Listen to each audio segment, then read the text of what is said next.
you don't think I know what everybody wants? I know everybody wants to see me seething mad, stuff coming out of my mouth, or emotional. I get it. I mean, it's different than what other media outlets provide. It's an off-the-cuff reaction with me walking and stuff just pouring out of me. Basically from somebody who gives a damn, just like you do. I understand. And I think if you look, I guess I should introduce the segment here. This is Trey Biddy with HawgSports.com, coming to you from an undisclosed location once again, following Arkansas's 24-21 loss to the Alabama Crimson Tide, another close loss. I think if you take this game and look at it by itself, do you really get to be upset about a 24-21 road loss in Tuscaloosa? Probably not. It's just when you take these other 4 losses and plop them on top of it, and you got 2 and 5. And yeah, you get to be ticked off about that. You get to be mad. Now, I think a lot of people think it's media's job to, and I know I'm a different type of media person, but I think people think it's media's job to like call for coaches' heads and stuff, and it's not. I mean, and I know I've done it a couple times. John Pelfrey, Chad Morris, obviously, and those were situations where I saw the team had just quit on him. The team had quit on the coach. There's so many internal problems with the program. Somebody had to say something type of thing. And not that other people, not that fans weren't and all that kind of stuff, but somebody, you know, I guess like me. But it's a little different here. And Sam Pittman knows as much as anybody out there, you got to win football games. You got to win. But this team still fights for him. And that's the difference. Ultimately, yeah, you got to win or you're going to get fired. He knows it. I've never heard a coach say the word fire more than Sam Pittman has said in his career at Arkansas. But he knows that. And, I mean, I know my heart hurts for Sam Pittman and this team. And the reason I know that is because I care. I care about him. I care about the team, the Razorbacks, his state. And it wouldn't hurt if I didn't feel that way. And I'm just supposed to talk about how I feel. Whoa, I almost got scared again. It's windy out here. I'm supposed to talk about how I feel, and that's all I'm doing, is talking about how I feel. And again, he knows he's got to win games. And this is a tough one because it was there for you. You had a shot. Now, let's talk about the game a little bit. Cam Little's a freaking stud. 49-yard field goal, 55-yard field goal. What did he do? 56 last week. Guy's an animal. And hey, how about Max Fletcher? I mean, like since that 10-yard punt that he had, I mean, he's been booming the ball. Now, he had one that was 30, but it rolled pretty well. Landon Jackson, hell of a game. I mean, he's probably going to get SEC Defensive Player of the Week, at least SEC Defensive Lineman of the Week. They'll probably throw a co in there. You know they will. But hell of a game by him, hell of a game by the defense. Defense has been there for you 25 out of 28 quarters this year. They had a lull there in the middle of the game. They had a lull. That Alabama defense is stout, super stout. But still, let's really talk about this offense, okay? Because it was right there for you. And, you know, you gave up a sack at the end of the game. Now, it's not Andrew Chambly's fault that he's out there. I think it's more on coaches for not recognizing that. You know, you want to talk to Sam Pittman about something like, how come you didn't recognize that the offensive line was going to be in this kind of shape? And I know they've had some injuries. DeJuan Manuel's been out, and that was a guy that they were really counting on. And, you know, you've had some other guys. You talked about some hand injuries and stuff like that. But overall, the offensive line has just been a disaster all year. And I hate to call out Chambly, and I'm not doing that. He's just not, and I've said all year, he's got a lot of potential. He's just not ready. Neither is Kudus. They're just not ready, and they're forced out there. Now, they did play a little better overall, but when it came down to it, you gave up a sack on your game-winning drive when you had to have it. You know, and like you got DeBinion who falls down. Like, why is it always the turf monster gets you when you have a running lane? It's right there. Why is it then? I mean, that would have been a huge run, and he fell down on it.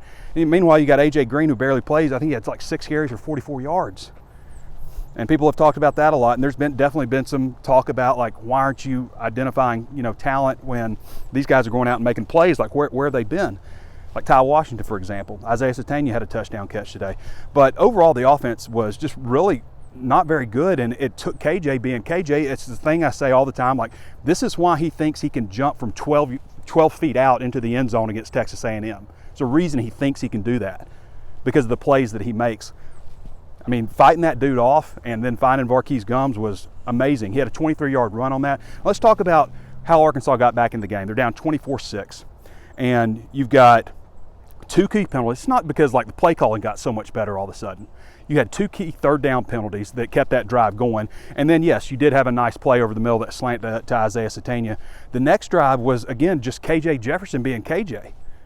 For the most part, he had a 23-yard run. He had that, broke the tackle, found Marquise Gums, had a nice gain on that, and then had a really nice touchdown catch. And, I give Enos credit for dialing that one up. But, like, overall, let's talk about, like, just how stagnant this offense was. Aside from that 2-play, 6-yard, 50-second drive to end the first half, there was 5 straight. Was it 5 straight or 6 straight? I think it was 5 straight 3-and-outs, which is just way too much. And for your defense to be playing as well as they are to hold Alabama to 24 points, you just got to get more. And it just felt like so much was like, throwing the ball out to the flats, draw play, runs up the middle, all these different, like, anything but downfield. Like, how long of a stretch was it before we saw a play downfield? And like, you got 2nd and 1, you got a 2nd and 1, not even 1, like half a yard really, and it's a run up the middle. Like, you can call anything there. Throw it deep there. I mean, don't just throw it deep just to heave it, but like, let's call some verticals, something something downfield, a post pattern. I also, something else I take a check to, and this is a small detail, but like, it's right before half and it's 4th down and you're thinking about, should we go for it here or should we punt, And I think punting is the right call though. But how about lining up and delivering a hard count, and if you don't get it, then just let the play clock run down and take the penalty. What's wrong with that? Instead of just calling a timeout just to go punt it, and you burn a timeout, and you can get the ball back right before half. Like, I know it's a small thing, but just like little details like that, just take every advantage you can get. But no, those scoring drives, you got aided by penalties, you got aided by KJ being KJ also. It wasn't just like the play calling got so much better. It's unfortunate the way that ended, because you had an opportunity to really take the clock down, put a nice long drive together. Arkansas had some momentum build up. But guys, 250 yards of offense just isn't going to get it done. It's just not. And how bad is that? Okay, every opponent Alabama has played this year, except for Middle Tennessee State, their first game of the season, every other opponent has put up more yards against Alabama than Arkansas did in this game. Now, points-wise, that's not necessarily true. Ole Miss only put up 10 points against them. And Alabama's elite on defense. They're elite on defense, but still, it's almost like, sometimes you got to take some more chances, and I just felt like it was really, really conservative. Now, at the same time, you can't pass protect, and I'm sure Dan Enos is considering that aspect of it, that, if we try to drop back pass, then they're going to kill KJ. Rocket Sanders, disappointing. I don't know that we're going to see Rocket Sanders back this year, just the way that Sam Pittman said. Hopefully we do, and I'm just misreading that, but it sounds like maybe not. And man, guys, this stretch coming up is every single one of these games is winnable. I know nobody wants to hear that, and nobody expected 2-5. Like, the BYU loss is a killer, and then you keep losing these close games. But that's the thing of it too. It's like, and I'm not like excusing losing close games, because losses are losses, and especially when they pile up, it just gets worse and it gets annoying. But it's not like they're just going out there and getting the crap kicked out of them. Texas A&M I thought was like, a good bit better than them, especially on the defense. Like, the matchup with Texas A&M was tough because they were so good on the defensive line, and Arkansas's offensive line is just not very good. They lost by 12 in that game. Lose by 3 to LSU, lose by 7 to Ole Miss, lose by 3 to Alabama, lose by 7 to BYU. Like I said, they still fight for the guy. Some of the things that I appreciate about Sam, and I know everybody gets, a guy, once somebody's around long enough, you start to get tired of their mannerisms, start to get tired of, some of the things they say all the time. But I always found Sam Pittman refreshing and honest. Generally, he's not going to be completely honest when it comes to injuries and things like that. I almost said things of that nature. But I don't know. I appreciate him generally, but it is frustrating, and he knows, again, like anybody else, that if they don't start turning things around, then it could get kind of sticky. It just can't. It just can. I don't think that would be a happy day. I don't think starting over again is necessarily a positive thing. I see people saying, like, I hope Arkansas loses this game so they'll fire Sam Pittman. It's a ridiculous thing to say. I mean, I would think only a child would say something like that. Because it's not, I mean, what you need to be hoping for is like they turn this thing around and get it figured out. And then you look to next year and maybe they can recognize, and maybe he's learned enough as a head coach. And I hear people say that they should have hired this guy or they should have hired that guy. I'm sorry, guys. Like, I followed this coaching search. Nobody covers a coaching search like I do. I've gotten really good at it over the years, unfortunately. Nobody wanted the job. I mentioned there was one coach that said I wouldn't touch it with a 10-foot pole. It's where coaches come to die. Nobody wanted the job. When Sam Pittman was hired, it was just like, what a culture fit at Arkansas. You remember that? Remember when we were talking like that? Everybody else, they're going to model their hire after what Arkansas has done. And teams have done that. But fast forward 4 years, and it doesn't look too good right now.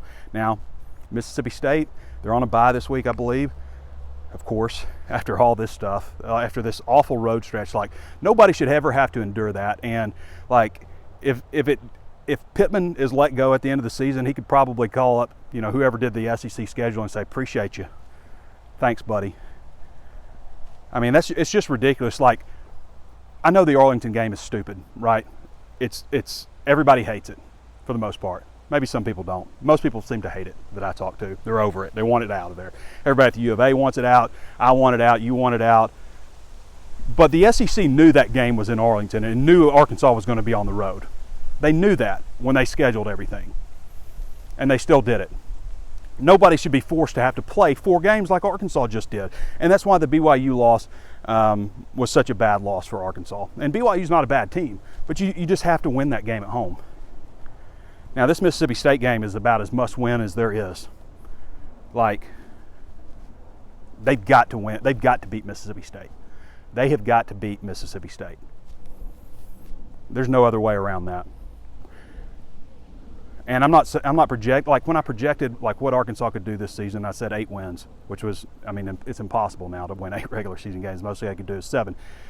But they win that BYU game, and then they just take one of these. And they were in position on every single one of them, really, except for Texas A&M. That's the only game where I felt like they just really, Texas A&M just kind of had an answer for them, no matter what. But they needed to win one of those games, and now they're 2 games back of the pace that I had them at, and I had them going 4-1 down the stretch these last 5 games.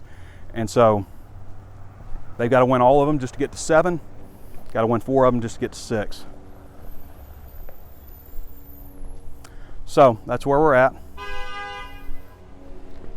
Mr. Carter. Shout out Mr. Carter. All right, everybody. He's been waiting to do that. He knew I was going to be walking over here. I want to thank everybody for watching. Another disappointing loss. I don't know if this is the walk and talk you wanted me to do. I'm sure you wanted fire and brimstone and all that stuff. And I'm not happy. I mean, these walk and talks are getting repetitive. I mean, do I even keep doing them? Like, because I know what everybody wants to see, and I don't necessarily have that for you, so sorry.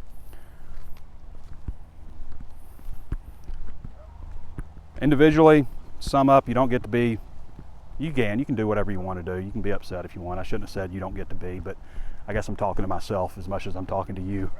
I mean, these are, like I said, therapy sessions for me as well. Me and you both together. All right, everybody, we're going to wrap it up. This has been quite a long walk and talk, actually, 14-minute.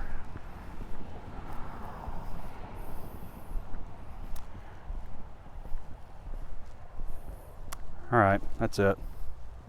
Keep thinking if there's something else I want to say, but I don't think there is. All right, everybody, thanks for joining me. Alabama 24, Arkansas 21, another close loss, and that's where we are. We got basketball this week? All right, we're not going anymore. We've gone 14 minutes something. All right, Trey Biddy with HawgSports.com. Like I'm Dave Portnoy here, over and over again, say one bite, everybody knows the rules. All right, we'll catch you next time.